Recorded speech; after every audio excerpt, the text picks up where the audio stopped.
They say you can't fight City Hall. They say you can't fight a man with $1 billion in the bank and a team of lawyers on retainer that could occupy a small country. They say that in the end, money and power always win. I'm here to tell you that's not always true. Sometimes all you need to defeat an empire is a deep understanding of the ground it's built on. And in my case, a single, unassuming garden hose. This isn't a story about violence or explosions or some grand dramatic confrontation on a windswept cliff. This is a story about physics. It's about patience, precision, and the beautiful, undeniable power of hydrostatic pressure. It's the story of how I watched a $150 million palace of glass and steel tear itself apart, groan by groan, until it was nothing but a condemned, twisted wreck.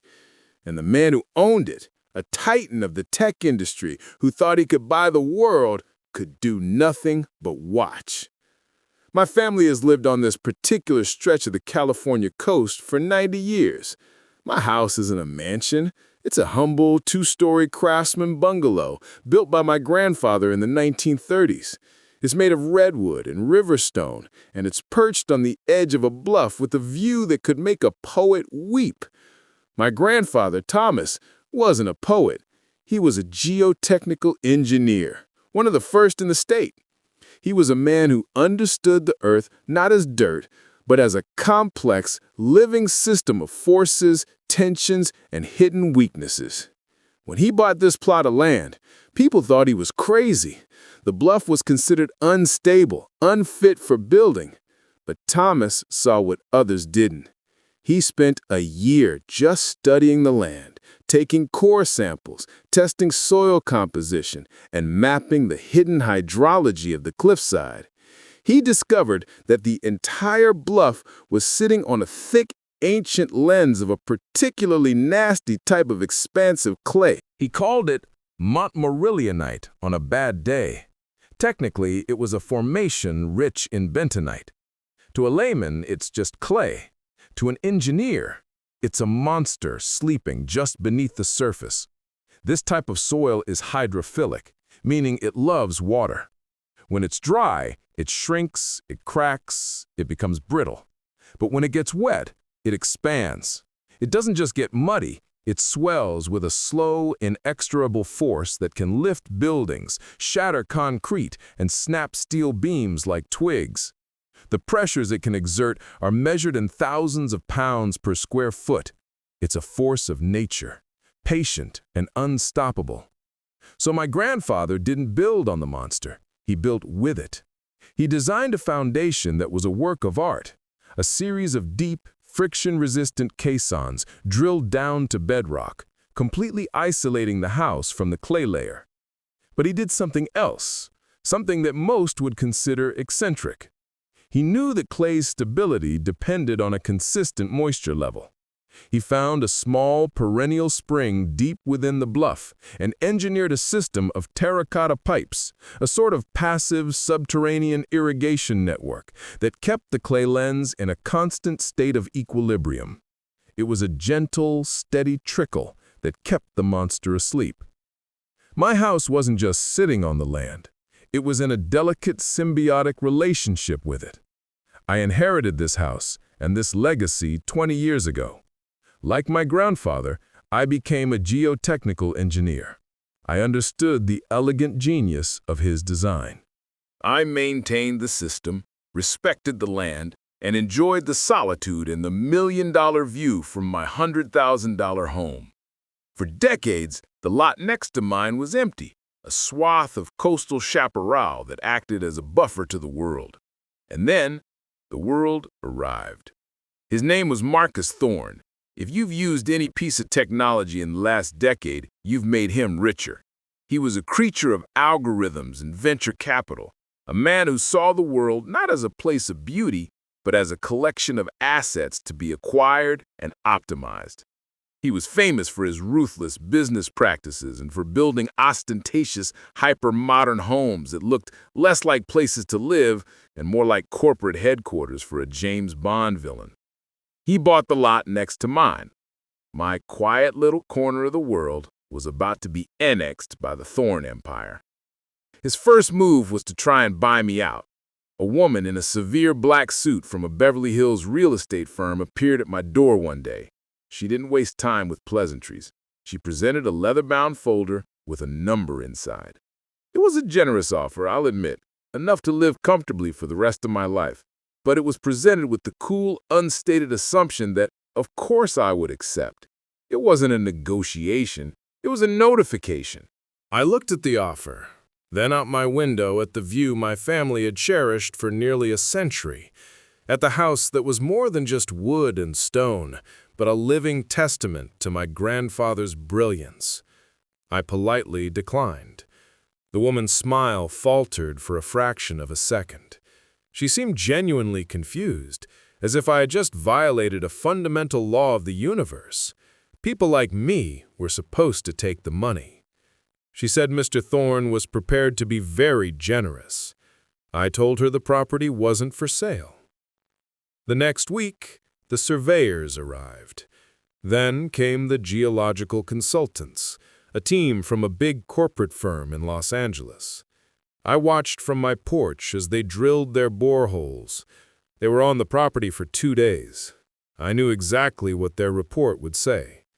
Unstable, expansive clay soil, high risk, requires deep foundations, extensive drainage, massive retaining walls. The kind of report that would make any sensible developer run for the hills. But Marcus Thorne was not a sensible developer. He was a man who believed that if you threw enough money and concrete at a problem, it ceased to be a problem.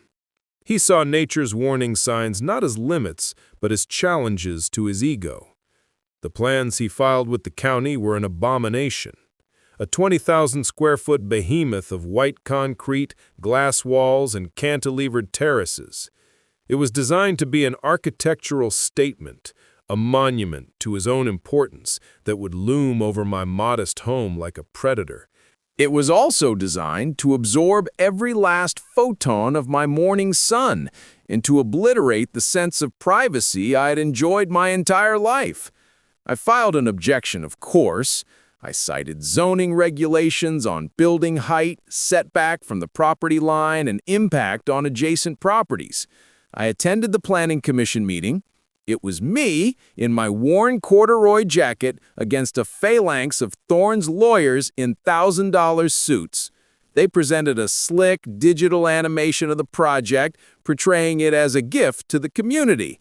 They spoke of erosion control systems and native plantings, using all the right buzzwords. My objections, based on actual zoning code, were brushed aside with legal jargon and promises of variances that had been, I'm sure, greased with generous donations. The commission approved his plans unanimously. It was my first real taste of the Thorne method: overwhelm, obfuscate, and outspend. The fight, I realized, was just beginning, and I had no idea how dirty it was about to get. Construction began not with a shovel, but with an invasion. An army of earth-moving equipment painted a garish shade of corporate yellow descended on the lot next door. The sound was the first violation, a constant grinding roar that started at 7 a.m. and didn't stop until dusk. The peaceful sound of the ocean, the cry of gulls, the whisper of wind through the cypress trees, all of it was bulldozed by the sound of progress, Thorne's progress. My grandfather's house, with its original single-pane windows, offered little defense. The vibration started next. When they began driving the first piles for the foundation, my entire house shuddered. Teacups rattled in the cupboards, pictures on the wall skewed. It was a low, constant sighsism that gnawed at my nerves, a physical reminder of the brute force being exerted just a few hundred feet away. I am a patient man. I understand that construction is a messy, noisy business. I was prepared to endure it. But I was not prepared for the sheer, unapologetic aggression of it. Thorne wasn't just building a house. He was conquering a territory. The first major structure to go up was the retaining wall. It wasn't just a wall, it was a fortress, battlement, 20 feet of reinforced concrete, featureless and brutalist. It ran the entire length of our shared property line, erected with a deliberate, almost surgical precision to be exactly 1 inch on his side of the legal boundary. It was a concrete curtain that stole my morning light and replaced a view of rolling hills with a blank, gray monolith. I felt like the last house in the village being walled into a ghetto. I protested, of course. I cited local ordinances about right to light and the aesthetic impact of such a structure. The response from Thorne's legal team was a masterpiece of corporate indifference. It was a 10-page letter that essentially argued that since the wall was technically on his property, my opinion of it was, in a legal sense, irrelevant. They even had the audacity to suggest that the wall would provide me with enhanced privacy. This was the Thorne method in action. Do whatever you want, then use the law not as a shield, but as a club. As the months wore on, the damage became more direct. One afternoon, I was in my study when I heard a faint popping sound. I looked up and saw it. A thin, jagged line had appeared on the plaster wall, running from the ceiling down toward the window frame. A crack. To anyone else, it would be a minor annoyance. To me, it was a desecration. My grandfather had mixed that plaster himself, using a custom aggregate blend to give it a unique, warm texture. It had been flawless for 90 years. Now, Thorne's project had broken it. I took high-resolution photographs. I used a micrometer to measure the width of the crack. I documented the date and time. I sent a polite, professional email to the site foreman, complete with the photographic evidence. The foreman, a burly man with a perpetual scowl, came over the next day. He glanced at the crack, grunted, and said, "Looks like your old house is finally settling." He said it with a smirk that made it clear he was not just dismissing my claim, but insulting my home, my heritage. The official response from Thorne's company came a week later. It was another letter from the lawyers, formally denying any liability. They claimed the vibrations from their site were well within legal limits and that the damage was likely due to pre-existing structural deficiencies in my aging property. It was textbook gaslighting. They broke it, and then they told me it was my fault for being breakable. The arrogance was breathtaking. Thorne was building his dream home, and if mine had to be cracked and shaken in the process, that was just the cost of his ambition, a cost he expected me to bear. The worst part of the project, the part that truly showcased Thorne's monumental ego, was the pool. It wasn't just a pool.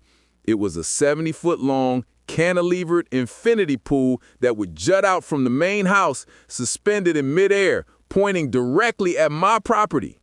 It was an architectural flex, a feature designed for magazine covers.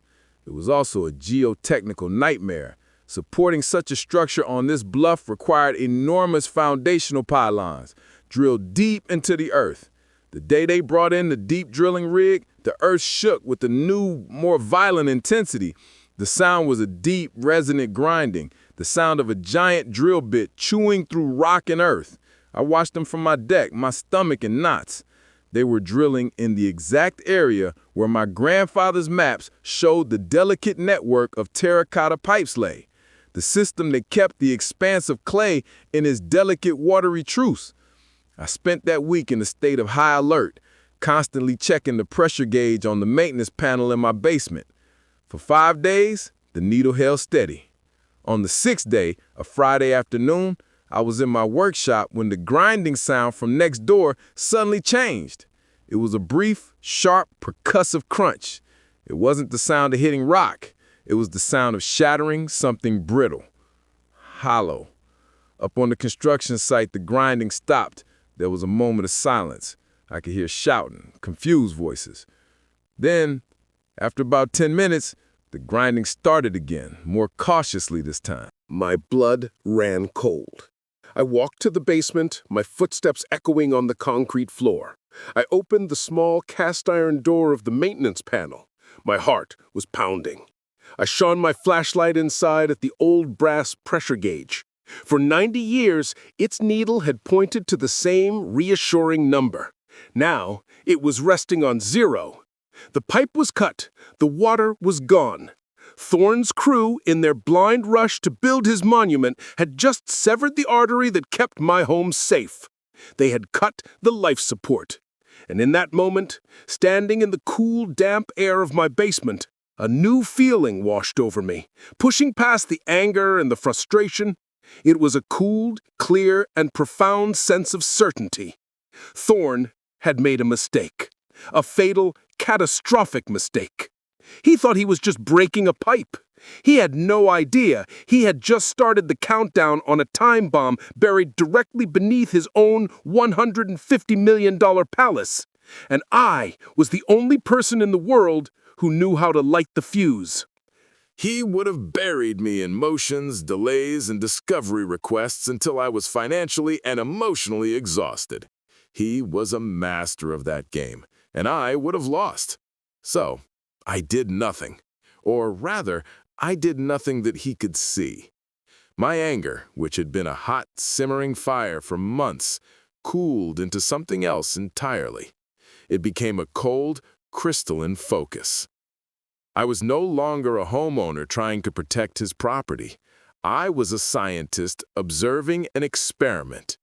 And the subject of my experiment was Marcus Thorne's $150 million house. The first thing I did was begin to collect data. Every morning, before the construction crews arrived, and every evening after they left, I was out on my property with my surveying equipment. I drove a series of small, almost invisible brass survey markers into the ground along my property line. Using a high-precision laser level, I began taking daily elevation readings. I was measuring the subsidence. As the deep spring water no longer saturated the bentonite clay layer under his property, it would begin to desiccate. It would shrink. The process would be incredibly slow. A millimeter here, a fraction of a millimeter there. But it would be measurable. And I would measure it all. Next, I acquired a set of professional-grade soil tensiometers. To the naked eye, they just looked like small metal stakes. I installed them at discrete locations, deep in the shrubbery near the boundary. They gave me real-time readings of the soil's moisture content. I was documenting the drying out of the monster. I compiled everything into a password-protected file on my computer. Daily elevation logs, moisture readings plotted on a graph, time-stamped photographs of the ongoing construction, and a detailed journal.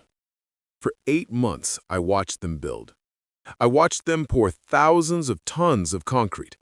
I watched them erect a skeleton of structural steel.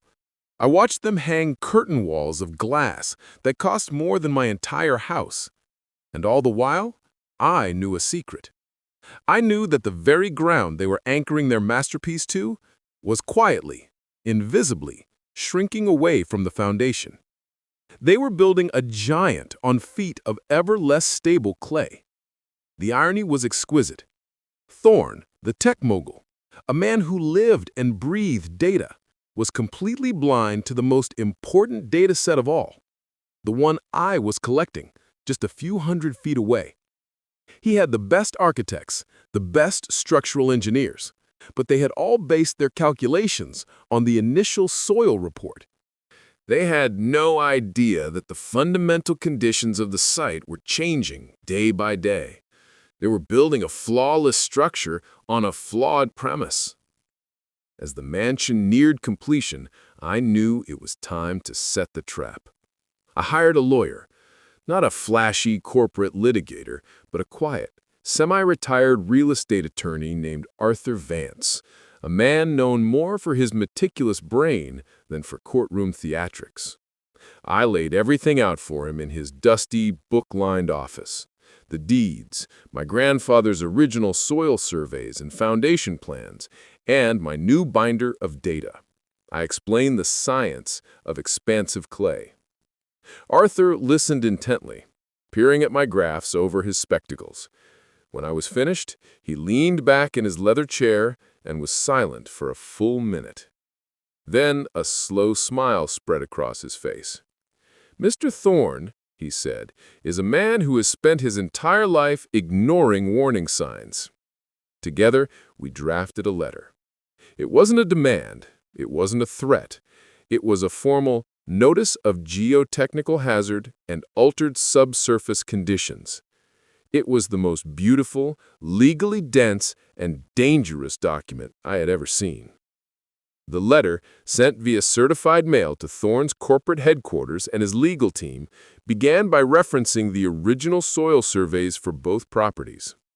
It then stated that construction activities, specifically the deep pile drilling for the cantilevered pool, had demonstrably severed a long-standing hydrological feature, the terracotta spring pipe. We included my tensiometer data, showing the dramatic drop in subsurface moisture levels post-construction.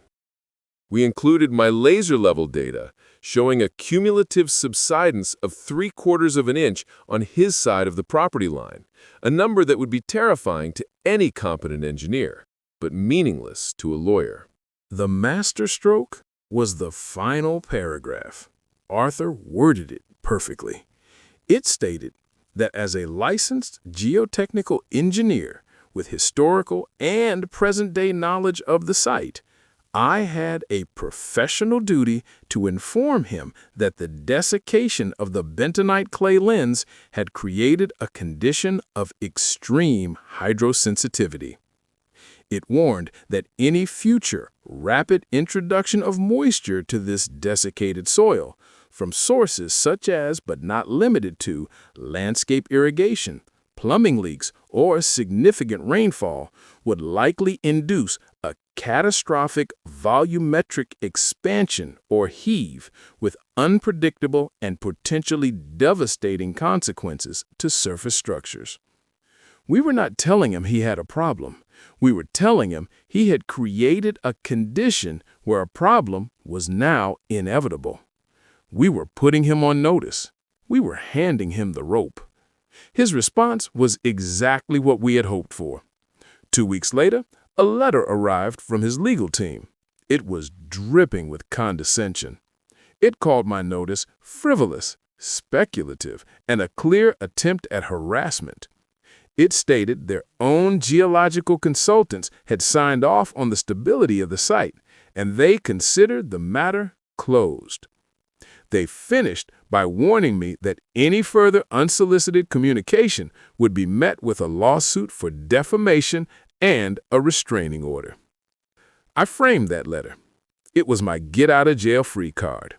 Thorne had been officially, expertly warned of a specific danger, and he had officially, in writing, chosen to ignore it. The mansion was completed a month later. It was exactly as arrogant and soulless as I had imagined. They began landscaping, rolling out thousands of square feet of perfect, thirsty green side. They were planning a massive housewarming party to celebrate, an event the local society magazine was already calling the Party of the Year. The invitations went out, the caterers were booked, the trap was set, the monster was dry and hungry. All it needed now was a drink. They were planning a massive housewarming party to celebrate, an event the local society magazine was already calling the Party of the Year.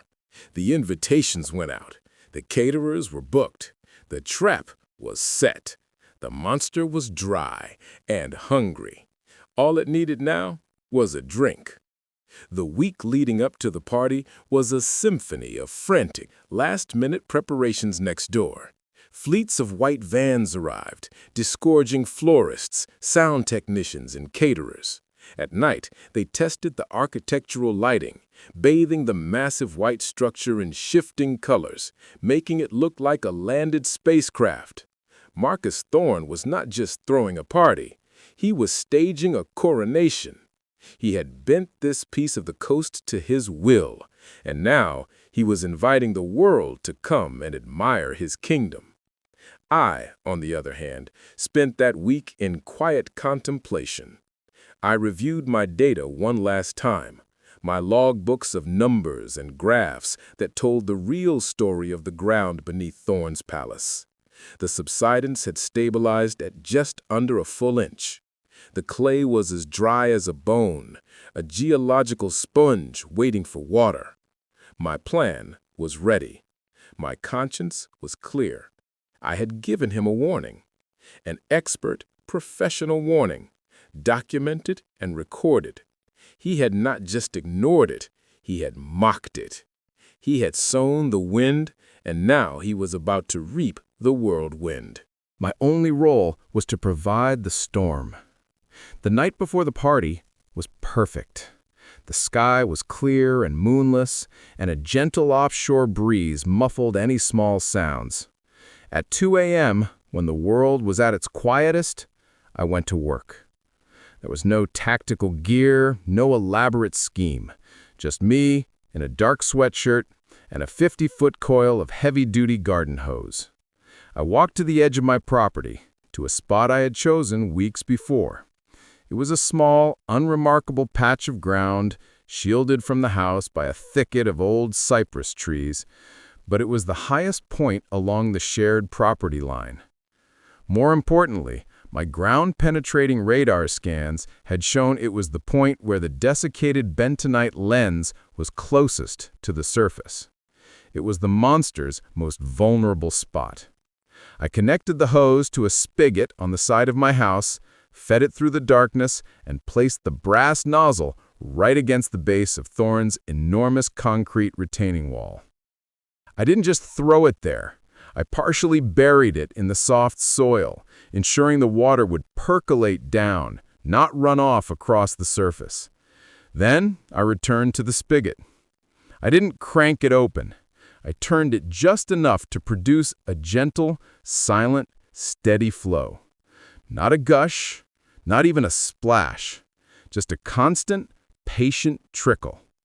It was the same flow rate as the natural spring my grandfather had harnessed 90 years earlier. I wasn't flooding his property. I was simply restoring the natural, subterranean equilibrium. An equilibrium his new house was simply not designed to handle. I stood there for a moment in the darkness, listening. The only sound was the faint hiss of the water meter in my basement, its small dials spinning with a new, methodical purpose.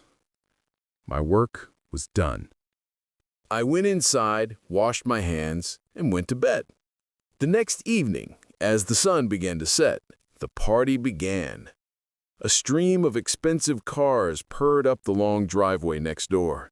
Valets in crisp uniforms scurried about. Music began to drift through the air. I sat on my own deck, a pair of binoculars in my hand, a cup of tea on the table beside me. I wasn't a saboteur. I was an audience member with a front row seat. For the first hour, everything was perfect. I could see them through the massive glass walls, a glittering crowd of beautiful people drinking champagne, admiring the architecture, and paying homage to their host. Thorne was holding court on the main terrace, a triumphant smirk on his face. The first sign was almost imperceptible. Around 8 p.m., I focused my binoculars on the far edge of the cantilevered pool. A single, thin trickle of water began to snake its way down the clean white concrete of the support column. A tiny leak. 10 minutes later, a waiter carrying a tray of drinks suddenly stumbled, his path impeded by a marble floor tile that was now raised 1/4 of an inch above its neighbors. He looked down, confused, then carried on. No one else seemed to notice. But I knew what it meant. The ground beneath them was beginning to swell. The monster was waking up. The real show began just before 9 o'clock. There was a sudden, sharp crack that echoed across the bluff, loud enough to momentarily silence the music. Every head turned. One of the enormous floor-to-ceiling glass panels that made up the main wall of the great room had a jagged, lightning bolt-shaped fracture running from top to bottom. A collective gasp went through the crowd. Thorne's face, which I could see clearly through the binoculars, went from triumphant to thunderous. He immediately began barking orders at his architect, who was staring at the cracked panel with a look of pure, unadulterated horror. But that was just the overture. The house began to groan. It was a low, guttural sound, the sound of immense, multi-ton forces grinding against each other. Doors, which had been hung with millimeter precision, were now wedged tight in their frames. A fine web of cracks began to spread across the polished concrete floor. The panic started when the pool began to visibly fail. The small leak became a steady pour, then a waterfall. The entire cantilevered structure, once a marvel of engineering, was now sagging, groaning under the strain as its foundations were literally pushed upward from below. The perfectly still surface of the infinity pool was now a chaotic, tilted mess, water sloshing over the edge onto the terrified guests below. People started to scream. They ran from the terrace as tiles popped loose and shot into the air like ceramic projectiles. Inside, the great glass wall finally gave way. With a sound like a cannon shot, it didn't just break. It exploded, sending a shower of tempered glass across the party. That was the end of the celebration. It was a full-blown evacuation. The beautiful people, now shrieking in terror, scrambled for their cars. He asked a simple question. My client warned your client as a professional and a licensed engineer of this exact specific vulnerability. Your client chose to ignore this warning. Who exactly is the negligent party here? As for the garden hose, it was a tragic, unfortunate accident. I was providing a deep watering for my grandfather's heritage cypress trees, and it appears the hose was left on overnight. There is no law against watering one's own garden. They couldn't prove intent, and they knew it. My warning and their dismissal of it had rendered me legally invincible. Thorne's insurance company, upon seeing the letter, immediately denied his colossal claim, citing the willful negligence clause. He was left with a $150 million wreck, a mortgage the size of a small country's GDP, and a tidal wave of lawsuits from his own architect, builders, and even guests who were injured during the chaotic evacuation. His reputation as an untouchable titan was shattered overnight. Humiliated and financially over-leveraged, he was forced to default. The bank put the condemned, geologically unstable lot up for auction. There was only one bidder, a small coastal conservation trust for which I am a primary benefactor. We acquired the land for less than the cost of one of his destroyed Italian sports cars. My first act was to hire a demolition crew to tear down that monstrous concrete retaining wall.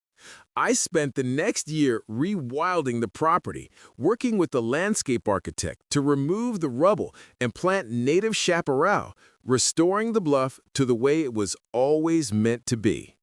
Now my morning sun is back. My view is restored. The only sound is the ocean and the gulls. I learned that you can fight a billionaire. You just have to be smarter. You have to be more patient. You have to know the ground beneath your feet. Because true power isn't about building monuments to your ego. It's about understanding the subtle, truly unstoppable forces that can bring them all crashing down. Thanks for listening. I'll see you in the next one.